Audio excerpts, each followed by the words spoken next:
Assalamualaikum warahmatullahi wabarakatuh.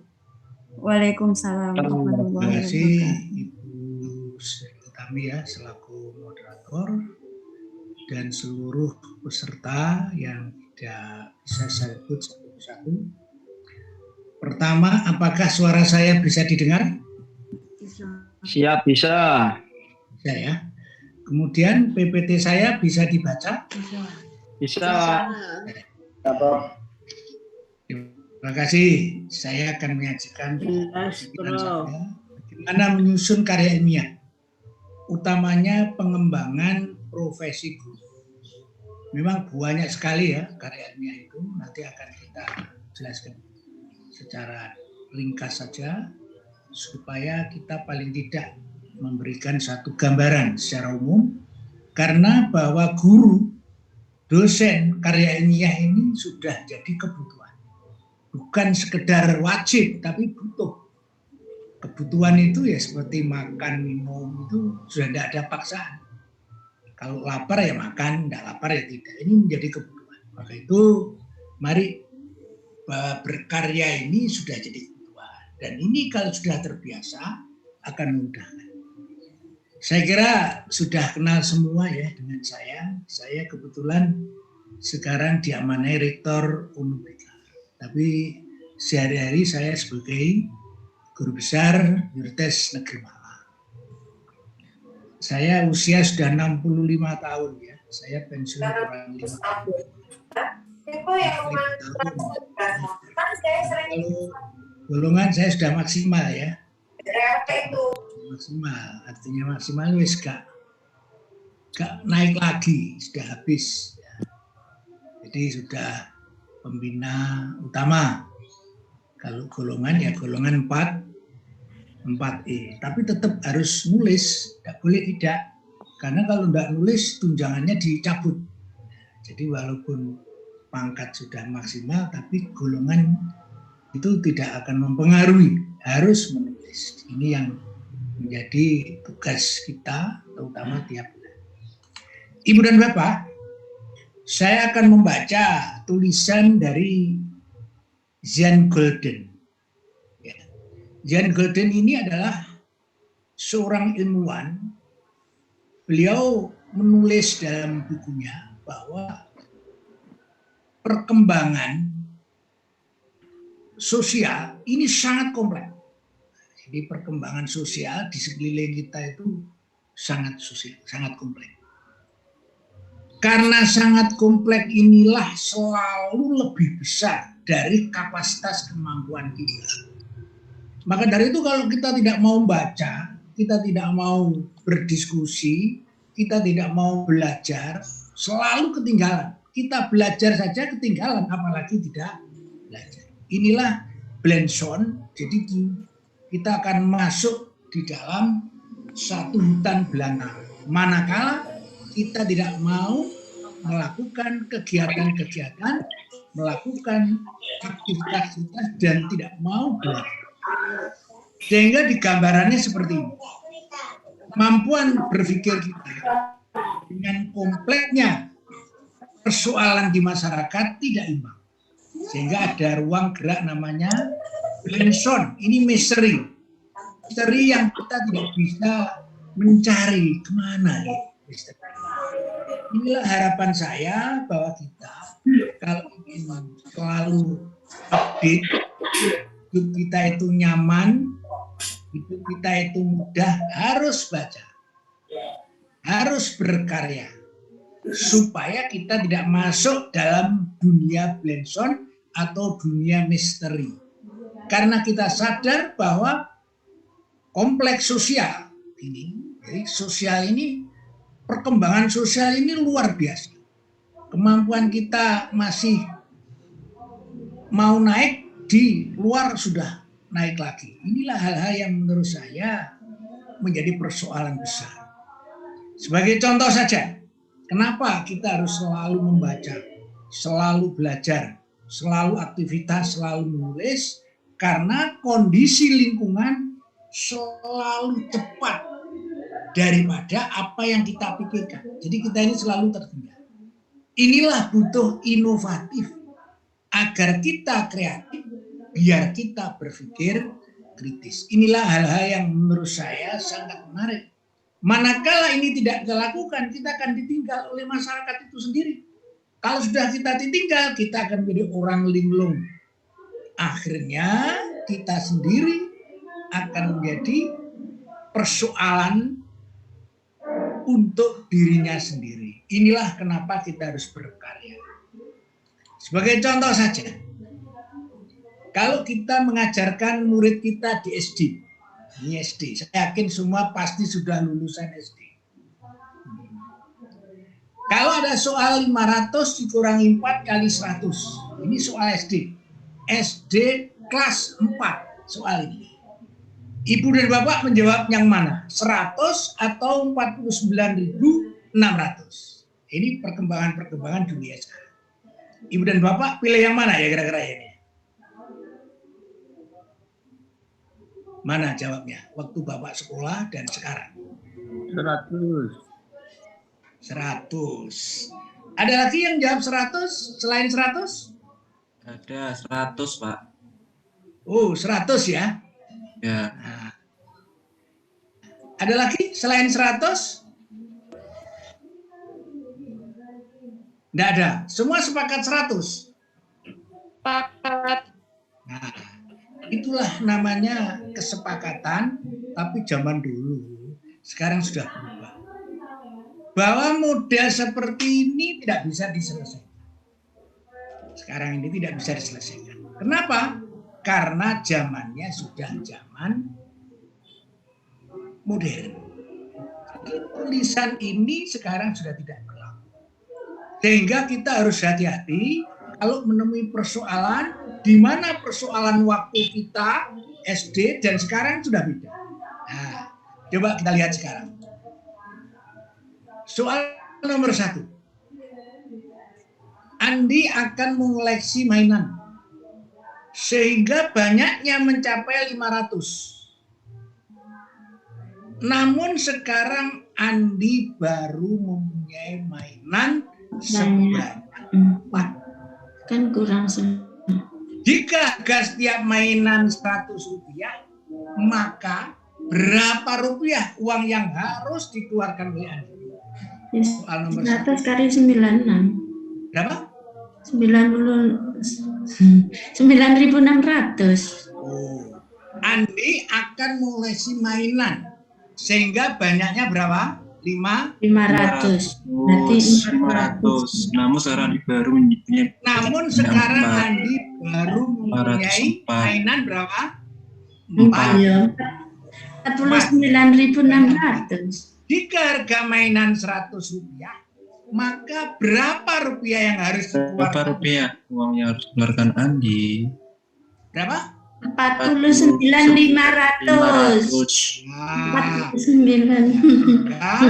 Kalau kita 600. dalam bahasa matematik, maka ini menjadi 500 dikurangi 4 Terus kurangi kali 4 100 kali 100. 500 dikurangi 4 dikali 100. Andi.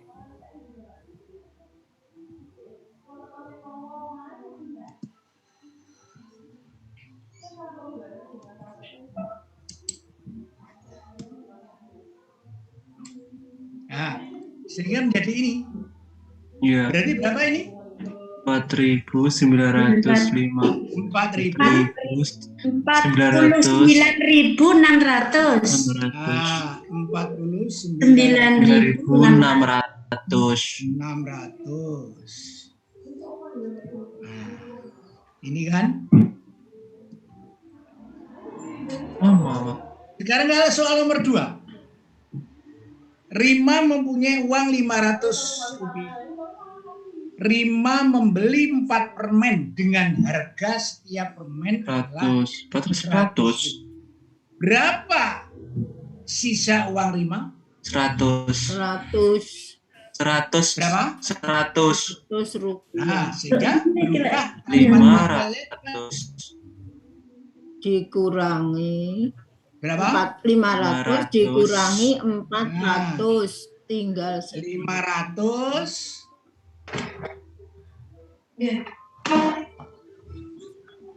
Dikurangi kurung buka 4 dikali nah, 100. 500 4 kali 100 400 sama dengan nah dikurangi apa? 4 dikali 100.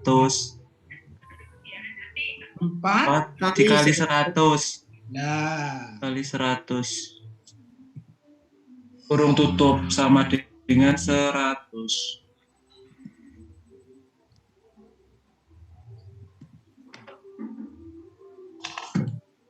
ini berarti kalau soal seperti ini bisa tidak dikerjakan? Tidak bisa, itu kurang Pak, kurung pada kurung Kenapa? tutup. Soal ini tidak terjadi di masa Rakat. itu yang harus kita hati-hati. Ya. Maka itu dalam pembelajaran abad 21, ya, pembelajaran abad 21, seorang guru harus di sana dituntut mengajar itu harus di samping berbasis HOTS juga harus dengan pendekatan TPACK. Ya, di samping pembelajaran itu pendekatan HOT, High Order Thinking Skill, juga harus juga pendekatan TPACK, teknologi, pedagogik, dan konten. Ini tuntutan sekarang. Sehingga kita bisa membandingkan soal ini, ternyata 500 kurang 4 kali 100 ini tidak bisa soal ini diaplikasikan dalam kehidupan sehari-hari. Kalau dulu namanya Pipolondo, pernah dengar ya Pipolondo? Belum lahir, Pak. Waktu zaman Belanda itu kita diajari mulang kudu Pipolombo, ping porolan suko. lah ini londone wis mulai aja banget gawe Pipolondo. Ya, Pipolondo akan dihilangkan, berubah yang ini. Inilah hal-hal yang menurut saya penting sekali di dalam meningkatkan profesional. Nah, sekarang bagaimana kalau kita mengubah angka 4 dengan notasi tambah kurang kali bagi pada setiap baris untuk mendapatkan angka sebelah kanan seperti ini. Dengan tadi itu permainan untuk memberikan satu urutan supaya nilainya 5, supaya nilainya 20, supaya nilainya 24, seperti yang terakhir supaya nilainya 68. Disinilah kita dibutuhkan dalam rangka untuk mengasah, meningkatkan berpikir HOTS, High Order Thinking. Ini gimana ini supaya 5?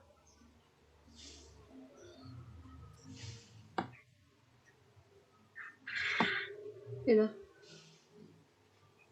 Diapakan dulu?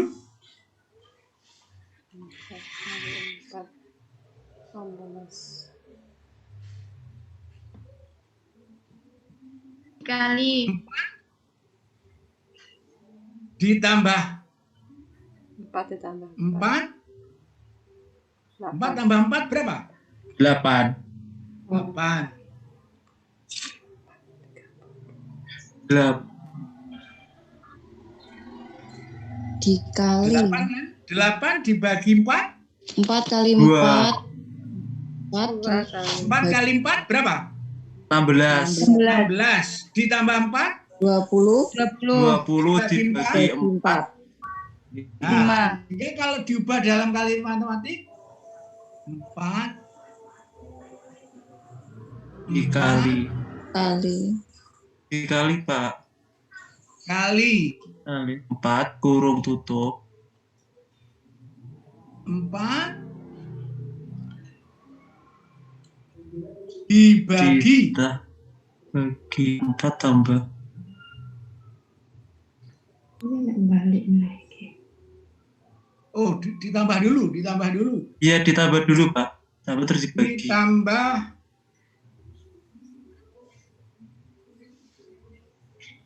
nah.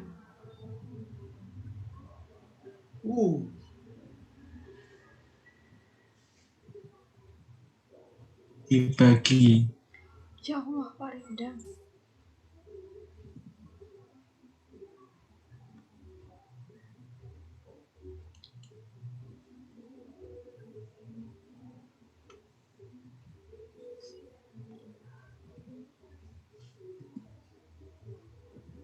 Nah, sehingga seperti ini. 4 kali 4, 16 ditambah 4, 20.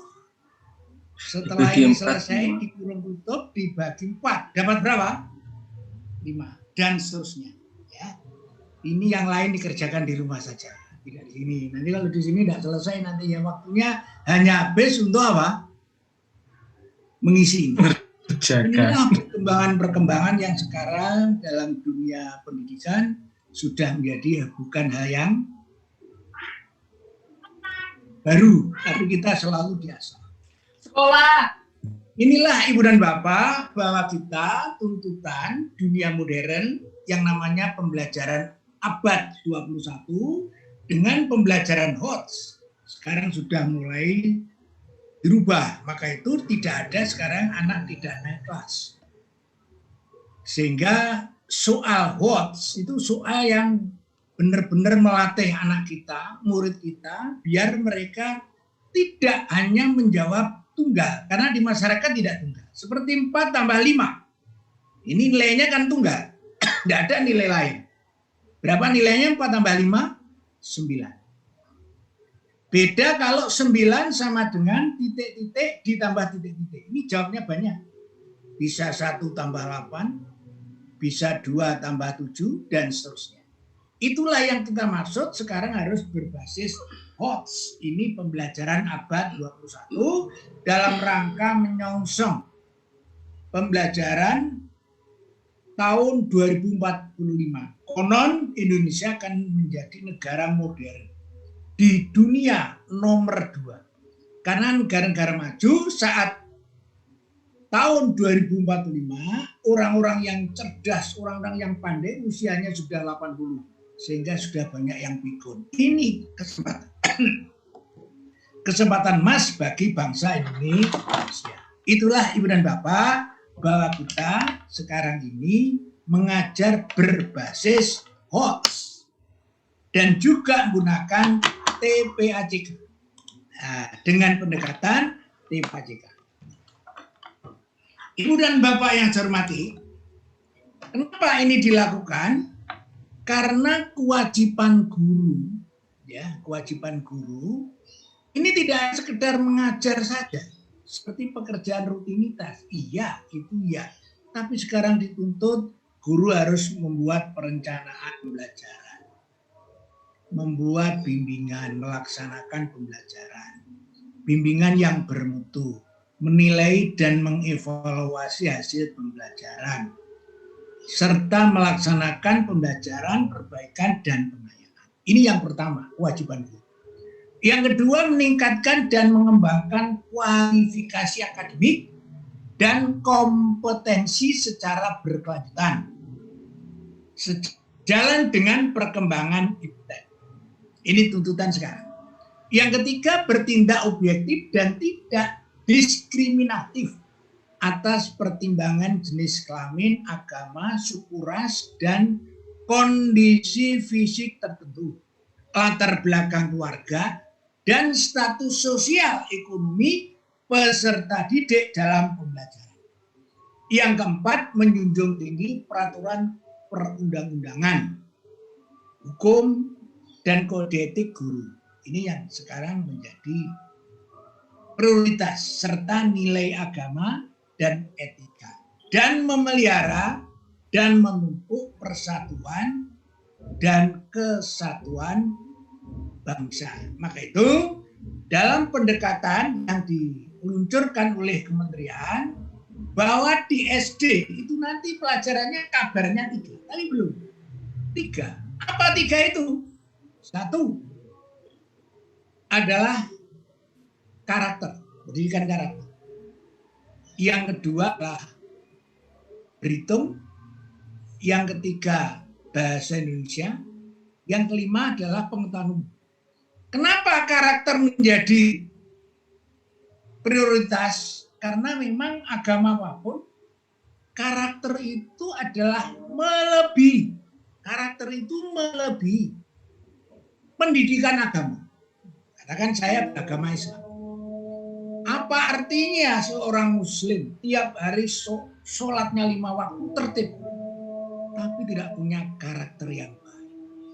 Suka mengolok-olok temannya, suka mengejek temannya, tidak mau menghormati lingkungan, tidak mau berbakti kepada orang tua. Karakternya rendah, maka sia-sia dia menjalankan agama itu.